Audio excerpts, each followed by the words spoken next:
Believe McKenzie, uncorked a monster today here in Kona. Well done, mate. Second place, absolutely huge. You were good in the swim, we know that. You're even better on the bike though, and then that run, you held it together in front of some of the best in the world. Yeah, I mean, absolute dream come true. You know, it's you know, to lead the Hawaii Ironman for so long, you know, it's you know, coming second's amazing, but you know, obviously I can see how I can win this race one day. You know, obviously Crowe came second before he won, and Pete came second before he won, even Macca came second before he won. So I think you sort of got to do that apprenticeship and sort of learn what level of hurt you need to go to what level of suffering you need to go to, and yeah, I mean, I just went for it today and paid off. Talk us through that level of suffering though. I mean, it's a brutal day out here, even on a so-called calm day. Yeah. It's still tough. How deep did you go to hold that second?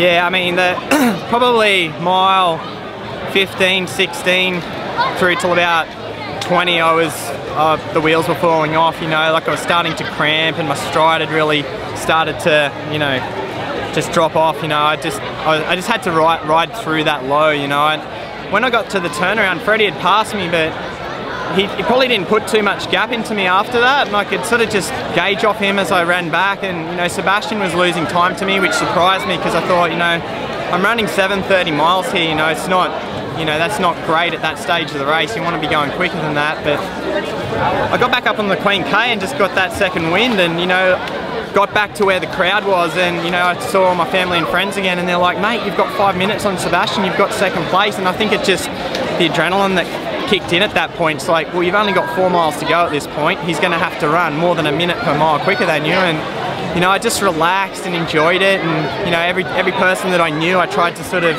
get, you know, just feed off them, and got me to the finish line. And talk us through, obviously the Elite Drive is the most famous, you know, piece of real estate in triathlon.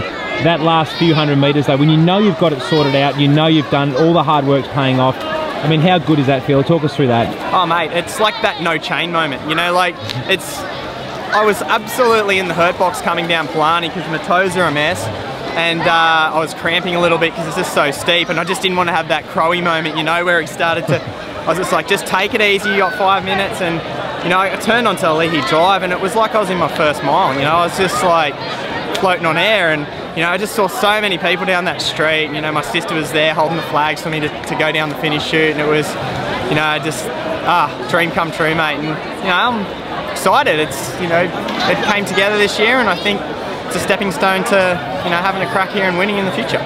Talking to Crowe just before, and he was a massive rap for you, and said that, you know, he sort of feels a bit of a part of this victory because you both came to the States together, and, you know, you've experienced so much together.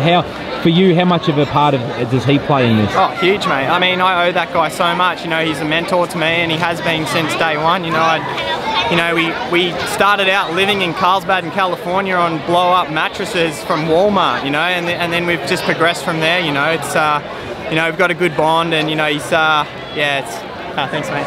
Yeah, it's, you know, it's just been a great journey, and you know, I feel like I helped play a little bit of a part in some of his victories too. You know, like we were out here training together before that, and I think I just sort of got a lot of confidence off training with him, and definitely this time out here, you know, Crowe was really great with sort of giving me that confidence to, you know, have a dig. And you know, he told me he thinks I could go top 5, and you know, I sort of in the back of my mind thought, well, I want to go on the podium.